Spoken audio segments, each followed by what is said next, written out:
Andhra Pradesh cabinet భేటీ ముగిసింది. సీఎంగా బాధ్యతలు చేపట్టిన తర్వాత చంద్రబాబు నాయుడు చేసిన తొలి 5 సంతకాలకు సంబంధించి నిర్ణయాలకు మంత్రివర్గం ఆమోదం తెలిపింది. పోలవరం, అమరావతి నిర్మాణాలు, పర్యావరణం, శాంతి భద్రతలు, ఫినాన్స్, విద్యుత్, మద్యం అంశాలపై శ్వేతపత్రాలు విడుదల చేయాలని నిర్ణయించారు. 100 రోజుల్లో గంజాయితో పాటు డ్రగ్స్ ను అరికట్టేలా యాక్షన్ ప్లాన్ ను రూపొందించడంపై కేబినెట్ లో చర్చించారు. మత్తు పదార్థాల నివారణకు తీసుకోవాల్సిన చర్యలపై కేబినెట్ సబ్ కమిటీని నియమించారు. సబ్ కమిటీలో సభ్యులుగా లోకేష్, అనిత, సంధ్యారాణి, సత్యకుమార్, కొల్లు రవీంద్ర ఉన్నారు. వాలంటీర్లపై చంద్రబాబు సర్కార్ కీలక నిర్ణయం తీసుకుంది. పెన్షన్ల పంపిణీకి వాలంటీర్లను దూరం పెట్టారు. సచివాలయ ఉద్యోగుల ద్వారానే పెన్షన్లు పంపిణీ చేయనున్నారు. 1వ తేదీన సచివాలయ ఉద్యోగులతో పెన్షన్లు డోర్ డెలివరీ చేయనున్నారు. అన్ని రకాల పెన్షన్లు సచివాలయ ఉద్యోగులతోనే పంపిణీ చేయనున్నట్లుగా మంత్రి పార్థసారథి స్పష్టం చేశారు. అయితే వాలంటీర్లపై మాత్రం ఇంకా ఎలాంటి నిర్ణయం తీసుకోలేదన్నారు. వైఎస్ఆర్సీపీ అధినేత వైఎస్ జగన్మోహన్ రెడ్డి పులివెందుల పర్యటన ముగిసింది. 3 రోజుల పాటు సొంత నియోజకవర్గంలో ప్రజా దర్బార్ నిర్వహించడంతో పాటు పలు కార్యక్రమాల్లో పాల్గొన్నారు. వైఎస్ జగన్ వైఎస్ఆర్ జిల్లాతో పాటు కర్నూలు, అనంతపురం, చిత్తూరు, చుట్టుపక్కల జిల్లాల నుంచి పార్టీ శ్రేణులను వచ్చి కలిశారు. పార్టీ నాయకుల్ని, అభిమానులను కలవటంతో పాటు వాళ్ల నుంచి విజ్ఞప్తులను స్వీకరించారు. ఆంధ్రప్రదేశ్లో సాక్షి టీవీ ప్రసారాలు నిలిపివేయటాన్ని తప్పుపట్టింది national broadcaster and digital authority NBDA. ఎలాంటి కారణాలు లేకుండా సాక్షి టీవీతో పాటు మరో 3 ఛానల్స్ ప్రసారాలు నిలిపివేయటం ట్రాయ్ నిబంధనలకు విరుద్ధమని ఆర్టికల్ 19A ఇచ్చిన భావ ప్రకటన స్వేచ్ఛను అడ్డుకోవటమేనని పేర్కొంది. సాక్షి టీవీతో పాటు మరో 3 ఛానళ్ల ప్రసారాలు అడ్డుకోవటం మీడియా స్వేచ్ఛకు భంగం కలిగించడమేనని స్పష్టం చేసింది NBDA. ప్రభుత్వం జోక్యం చేసుకుని సాక్షి టీవీతో పాటు మరో 3 ఛానల్స్ ప్రసారాలు పునరుద్ధరించేలా చర్యలు తీసుకోవాలని కోరింది. లోక్సభలో సభ్యులు ప్రమాణ స్వీకారాలు కొనసాగుతున్నాయి. వైఎస్ఆర్ కాంగ్రెస్ ఎంపీలు పివి మిథున్ రెడ్డి, మద్దెల గురుమూర్తి, డాక్టర్ గుమ్మ తనూజరాణి పార్లమెంటు సభ్యులుగా ప్రమాణం చేశారు. రాజంపేట ఎంపీ మిథున్ రెడ్డి ఇంగ్లీష్లో, తిరుపతి ఎంపీ గురుమూర్తి తెలుగులో, అరకు ఎంపీ తనూజరాణి హిందీలో దైవ సాక్షిగా ప్రమాణ స్వీకారం చేశారు. డిప్యూటీ సీఎం పవన్ కళ్యాణ్ తో భేటీ అయ్యారు టాలీవుడ్ నిర్మాతలు. క్యాంప్ ఆఫీస్ లో అశ్విని దత్, ఎన్వి ప్రసాద్, బన్నీ వాసు, చిన్నబాబు, అల్లు అరవింద్, సురేష్ బాబు, దిల్ రాజు, డివివి దానయ్య, విశ్వప్రసాద్ తదితరులు పవన్ తో సమావేశమయ్యారు. చిత్ర పరిశ్రమకు సంబంధించి పలు కీలక అంశాలపై పవన్ తో చర్చించినట్లుగా తెలుస్తోంది. తెలంగాణ వైద్య ఆరోగ్య శాఖ మంత్రితో అసంపూర్ణంగా జూనియర్ డాక్టర్ల చర్చలు ముగిశాయి. కొన్ని అంశాలపై మంత్రి సానుకూలంగా స్పందించగా మరికొన్నింటిపై మరోమారు చర్చించాలని నిర్ణయించారు. ఆయా అంశాలపై ప్రపోజల్స్ ఉన్నతాధికారులకు పంపామని మంత్రి జూడాలకు తెలియజేయగా ఇంకా చర్చలు జరగాల్సి ఉన్న నేపథ్యంలో సమ్మె యథాతథంగా కొనసాగించాలని నిర్ణయించారు. హైదరాబాద్ లో జూడాల సమ్మె కొనసాగుతోంది. తమ డిమాండ్లు పరిష్కరించాలని డిమాండ్ చేస్తున్నారు. రెగ్యులర్ స్టైఫండ్ తో పాటు హాస్టల్ వసతి, జూనియర్ డాక్టర్లకు భద్రత వంటి డిమాండ్లతో సమ్మెకు దిగారు. ప్రభుత్వంతో చర్చలు సఫలం కాకపోతే భవిష్యత్ కార్యాచరణను ప్రకటిస్తామంటున్నారు. బీజేపీలో చేరాల్సిన కర్మ తనకు లేదని స్పష్టం చేశారు వైఎస్ఆర్సీపీ ఎంపీ మిథున్ రెడ్డి. కూటమి నేతలు మైండ్ గేమ్ ఆడుతున్నారని మండిపడ్డారు. రాష్ట్ర ప్రయోజనాల లక్ష్యంగా పనిచేస్తానన్నారు. జాతీయ, రాష్ట్ర ప్రయోజనాలు ఉండే బిల్లులకు మద్దతిస్తామని, రాష్ట్ర ప్రయోజనాలకు విరుద్ధమైతే వ్యతిరేకిస్తామని తెలిపారు మిథున్ రెడ్డి. పార్టీ ఆఫీసులు కూల్చటానిక ప్రజలు అధికారం ఇచ్చిందని జైభీం పార్టీ వ్యవస్థాపకుడు జడ శ్రవణ్ కుమార్ ప్రశ్నించారు. కోర్టు ఆర్డర్ ఉండగా కూల్చే అధికారం లేదన్నారు. టీడీపీ సెంట్రల్ కార్యాలయానికి అనుమతి ఉందా అని అడిగారు. టీడీపీ కార్యాలయాలకు పర్మిషన్ ఉంటే చూపించాలన్నారు. కరకట్ట మీద ఉన్న ఏ బిల్డింగ్ కి అనుమతి లేదన్నారు ఆయన. రూల్ ఆఫ్ లాని టీడీపీ ప్రభుత్వం ఉల్లంఘిస్తోందన్నారు. అచ్చెన్నాయుడు ఇచ్చిన స్టేట్మెంట్ ఎంత ప్రమాదకరమో 2029 ఎన్నికల్లో తెలుస్తుందని జడ శ్రవణ్ కుమార్ హెచ్చరించారు. శ్రీ సత్యసాయి జిల్లా పెనుకొండలో టీడీపీ నేతలు బరితెగించారు. వైఎస్ఆర్సీపీ మహిళా విభాగం నేత సుశీలమ్మ ఇంటిపై దాడి చేశారు. సుశీలమ్మ ఇంటి తలుపులు, కిటికీలు ధ్వంసం చేశారు. పెనుకొండలో మంత్రి సవిత ర్యాలీ సందర్భంగా టీడీపీ నేతలు విధ్వంసానికి పాల్పడ్డారు. ఏపీలో డయేరియా విజృంభణ కలకలం రేపుతోంది. కాకినాడ జిల్లాలో డయేరియా వ్యాప్తి ఇంకా అదుపులోకి రాని పరిస్థితి కనిపిస్తోంది. కాకినాడ జీజీహెచ్లో 20 మంది డయేరియా రోగులకు చికిత్స జరుగుతోంది. ఇదే జిల్లాలో బేట్లపాలెంలోనూ డయేరియా బాధితుల సంఖ్య 40కి చేరింది. దాని బారిన పడ్డ వారు వాంతులు, విరేచనాలతో తీవ్ర అస్వస్థతకు లోనవుతూ ఉన్నారు. చాలా మంది మెరుగైన వైద్యం కోసం ప్రైవేట్ ఆసుపత్రులకు వెళుతూ ఉన్నారు. ప్రకాశం జిల్లా మార్కాపురంలో నూతనంగా నిర్మిస్తున్న మెడికల్ కాలేజీని national medical council of India సభ్యులు సందర్శించారు. అన్ని రకాల పరికరాలు, వైద్యులు, రోగుల గదులను పరిశీలించారు. కాలేజీలో మౌలిక వస్తువులను పరిశీలించి తగు సూచనలు చేశారు. ఆటో వాలా పొట్ట కొడితే రాష్ట్ర వ్యాప్తంగా నిరాహార దీక్షలు చేపడతామని విశాఖ జిల్లా సిఐటియు అధ్యక్షులు రాజ్ కుమార్ అన్నారు. Madhurawada PM Palem traffic police station పరిధిలో ఆటోవాల సమస్యలపై ఆయన ట్రాఫిక్ సిఐకి వినతి పత్రాన్ని అందజేశారు. రాష్ట్ర ప్రభుత్వం ప్రవేశపెట్టనున్న ఉచిత బస్సు పథకం ద్వారా ఆటో కార్మికులకు తీవ్ర నష్టం జరుగుతోందని తెలిపారు. ఆటో కార్మికుల పొట్ట కొట్టాలని చూస్తే నిరసనలు, ర్యాలీలు చేస్తామని హెచ్చరించారు. పార్వతీపురం మన్యం జిల్లా కురుపాం మండలం తోలంగూడ గ్రామానికి రోడ్డు, మంచినీటి కోసం సౌకర్యం కల్పించాలంటూ ఆందోళనకు దిగారు గ్రామస్తులు. ఆదివాసీ గిరిజన సంఘం ఆధ్వర్యంలో పార్వతీపురం కలెక్టరేట్ ఎదుట ఖాళీ బిందెలతో నిరసన వ్యక్తం చేశారు. తమకు వెంటనే రోడ్డు సౌకర్యం, నీటి సరఫరాకు ట్యాంకులు ఏర్పాటు చేయాలని డిమాండ్ చేశారు. భారీగా సముద్ర జీవుల ఉత్పత్తుల స్మగ్లింగ్ రాకెట్ ను ఎన్టీఆర్ జిల్లా అటవీ శాఖ అధికారులు ఛేదించారు. Wildlife justice commission India, అటవీ శాఖ అధికారులు సంయుక్తంగా దాడులు జరిపి విలువైన జీవచరాల చర్మాలను స్వాధీనం చేసుకున్నారు. దాదాపు ₹1 కోటి విలువైన సీ ఫ్యాన్స్ వంటి అత్యంత అరుదైన సముద్ర జీవరాశులతో పాటు జింక చర్మాలు, అడవి పంది ముళ్లు, అరుదైన సముద్రపు ఆల్చిప్పలు స్వాధీనం చేసుకున్నారు. తిరుమల శ్రీవారిని పలువురు ప్రముఖులు దర్శించుకున్నారు. వీఐపీ దర్శన సమయంలో మాజీ క్రికెటర్ చాముండేశ్వరినాథ్, తెలంగాణ ఎమ్మెల్యే మదన్ మోహన్, ఎమ్మెల్యేలు బోడే ప్రసాద్, బొగ్గు రమణమూర్తి, కేకే రంగారావు, భూమా అఖిలప్రియ, తెలంగాణ ఎమ్మెల్సీ షంబీపూర్ రాజులు స్వామివారిని దర్శించుకుని మొక్కులు చెల్లించుకున్నారు. అనంతరం ఆలయ అర్చకులు ఆశీర్వదించి తీర్థ ప్రసాదాలు అందజేశారు. నెల్లూరు జిల్లా దొత్తలూరు మండలంలో నర్రవాడ వెంగమాంబ పేరంటాలు అమ్మవారి బ్రహ్మోత్సవాలు అత్యంత వైభవంగా జరుగుతున్నాయి. 5 రోజుల పాటు ఉత్సవాలు జరగనున్నాయి. ఉత్సవాల్లో భాగంగా మొదటి రోజు పసుపు దంచు కార్యక్రమం అట్టహాసంగా జరిగింది. అమ్మవారి పుట్టిల్లు అయిన వడ్డిపాలెంలో జరిగిన పసుపు దంచు ఉత్సవంలో భక్తులు పెద్ద సంఖ్యలో పాల్గొని అమ్మవారికి పసుపు దంచారు.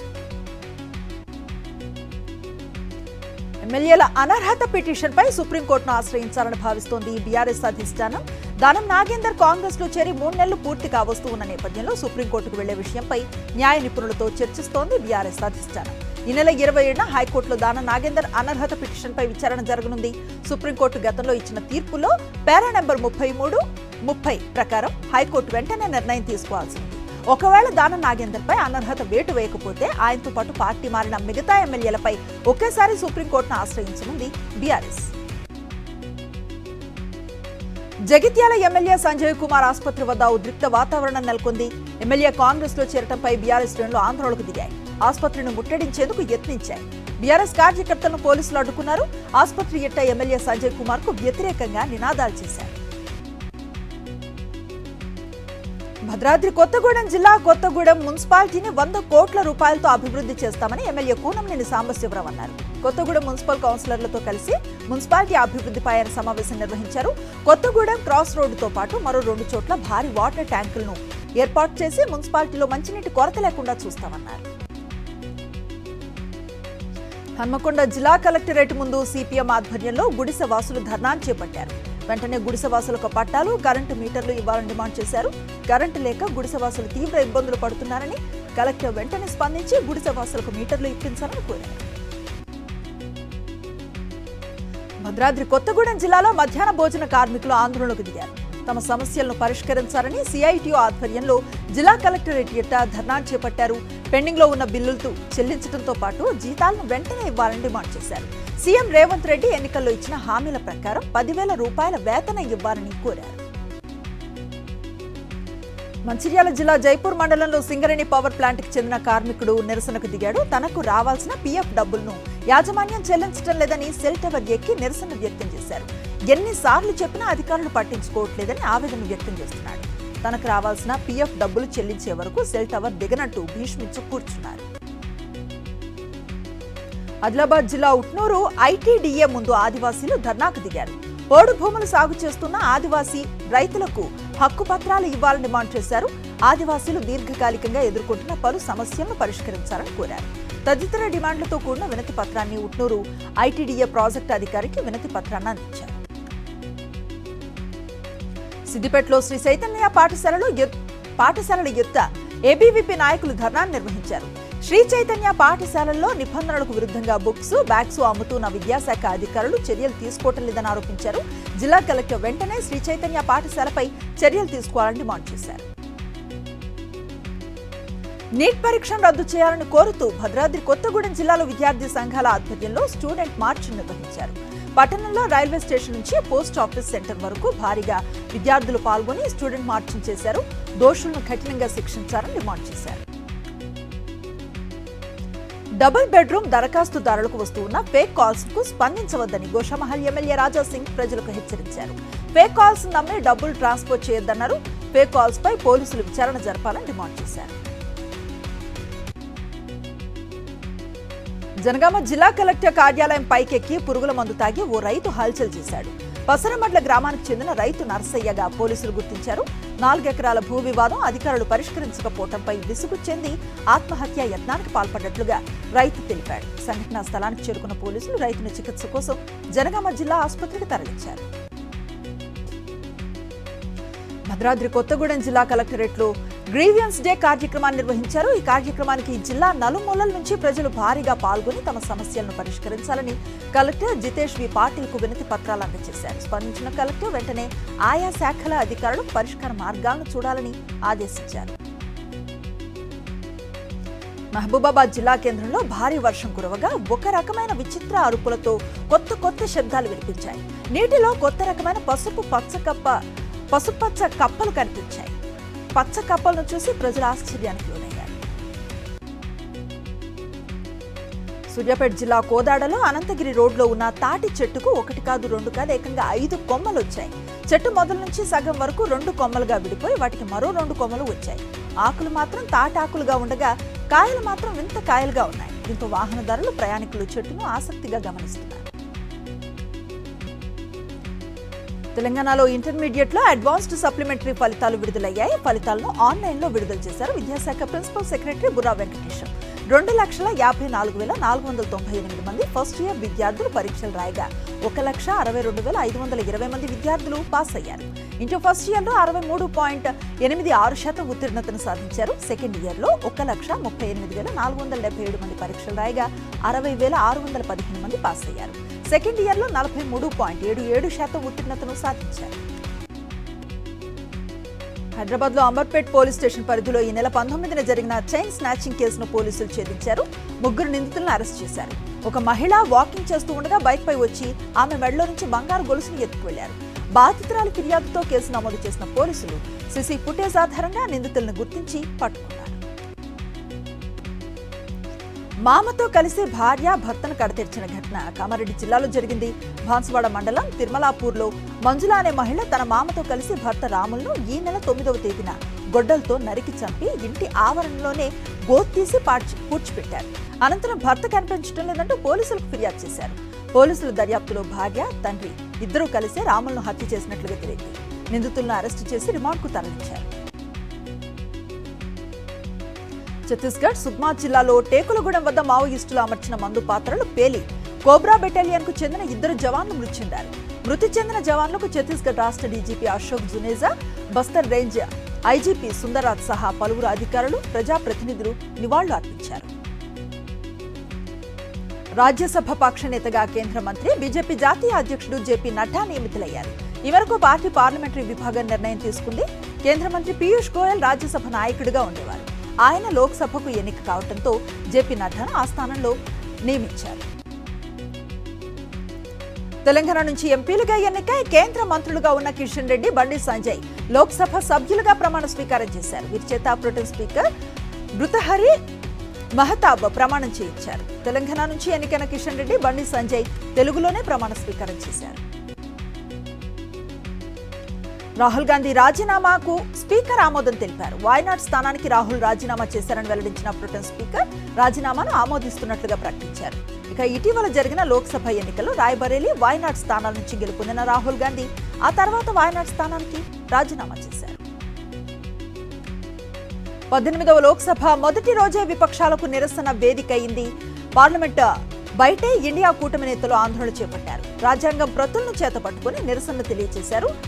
సేవ్ కాన్స్టిట్యుయెన్సీ అంటూ నినాదాలు చేశారు. కాంగ్రెస్ అధ్యక్షుడు మల్లికార్జున ఖర్గే, సోనియా గాంధీ సహా విపక్ష కూటమి నేతలు ప్రొటెస్టులో పాల్గొన్నారు. కల్లకురిచి కల్తీసారా ఘటనపై సిబిఐ విచారణను డిమాండ్ చేసింది తమిళనాడు బీజేపీ. కేసును కేంద్ర దర్యాప్తు సంస్థకు అప్పగించేలా చర్యలు చేపట్టాలని గవర్నర్ ఆర్ఎన్ రవికి విజ్ఞప్తి చేసింది. తమిళనాడు బీజేపీ అధ్యక్షుడు అన్నామలై, మాజీ అధ్యక్షురాలు తమిళిసై సౌందరరాజన్ సహా పలువురు నేతలు రాజ్భవన్ కు వెళ్లి గవర్నర్ను కలిశారు, వినతి పత్రాన్ని అందజేశారు. సిఐసిఐడి విచారణ పేరుతో వాస్తవాలను వక్రీకరించేందుకు స్టాలిన్ ప్రభుత్వం ప్రయత్నిస్తోందని ఆరోపించారు. ఢిల్లీ ముఖ్యమంత్రి అరవింద్ కేజ్రీవాల్ కు సుప్రీంకోర్టులో ఊరట దక్కలేదు. ఆయన దాఖలు చేసిన పిటిషన్పై విచారణ ఈ నెల 26వ తేదీకి వాయిదా పడింది. ట్రయల్ కోర్టు బెయిల్ ఆర్డర్పై హైకోర్టు స్టే ఇవ్వటాన్ని సుప్రీంలో సవాల్ చేశారు కేజ్రీవాల్. తన బెయిల్ను పునరుద్ధరించాలని కోరారు. అయితే హైకోర్టు ఉత్తర్వులు ఇచ్చిన తర్వాతే కేజ్రీవాల్ పిటిషన్ను పరిశీలిస్తామని సుప్రీంకోర్టు స్పష్టం చేసింది. దక్షిణ కొరియాలో ఘోర అగ్ని ప్రమాదం జరిగింది. వేసాంగ్ నగరంలో లిథియం బ్యాటరీ పరిశ్రమలో భారీగా మంటలు ఎగసిపడ్డాయి. ఈ ఘటనలో 20 మంది ప్రాణాలను కోల్పోగా అనేక మందికి తీవ్ర గాయాలయ్యాయి. 35,000కు పైగా బ్యాటరీలు నిల్వవించిన వేర్ హౌస్ లో లిథియం సెల్ పేలటంతో ఒక్కసారిగా మంటలు చెలరేగాయి. ఫ్యాక్టరీ మొత్తం వ్యాపించాయి. నల్లని దట్టమైన పొగ ప్రమాద పరిసరాలను కమ్మేసింది. సంఘటనా స్థలానికి చేరుకుని ఎమర్జెన్సీ బృందాలు సహాయక చర్యలను చేపట్టాయి.